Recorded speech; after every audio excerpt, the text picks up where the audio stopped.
So I didn't see any feeding damage from the roof rats on the sweet potato, the vines, and I don't think they were eating the roots because all the tubers that we harvested looked fine.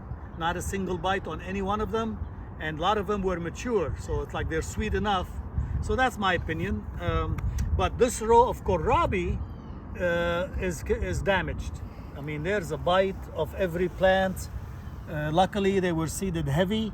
I was using this Jang seeder, and looks like we did not calibrate it well.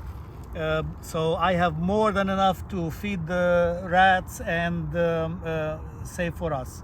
They don't seem to like cilantro, because you see the rest of the bed is cilantro and they're not touching it at all. Rabbits, on the other hand, in the spring, when I had a planting trial of cilantro and parsley, they ate them all completely. Kohlrabi seem to be favored by the rats. And rats also don't seem to like arugula. This bed here is a variety trial of arugula, different types of arugula. And same thing as if you remember I was talking about the bok choys.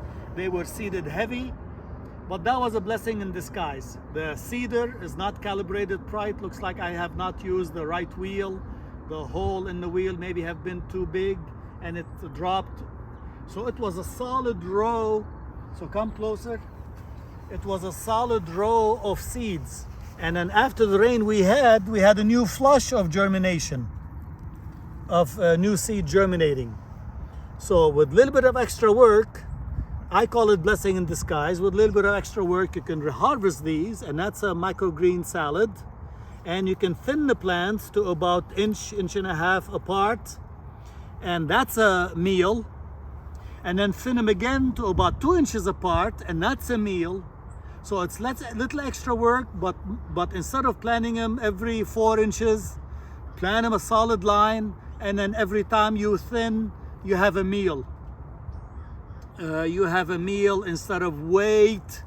So every week you can have 1 or 2 meals until the plants are really mature, and then you can harvest. And even then, when the plants are big, I will continue to trim, remove the oldest leaf as a meal. If I take 1 leaf per plant, I have a meal to last for 3 days. That is the way to plant your herbs. Don't worry about seeding them thick, because you can turn your misfortune to life gives you lemon, makes lemonade. Okay, that's what we are doing here. We thinned them yesterday, of course, to about 1 to 2 inches apart. We'll come back and thin them again to like 3 inches apart, and if needed, we'll thin them one more time to about 4 or 5 inches apart. Okay.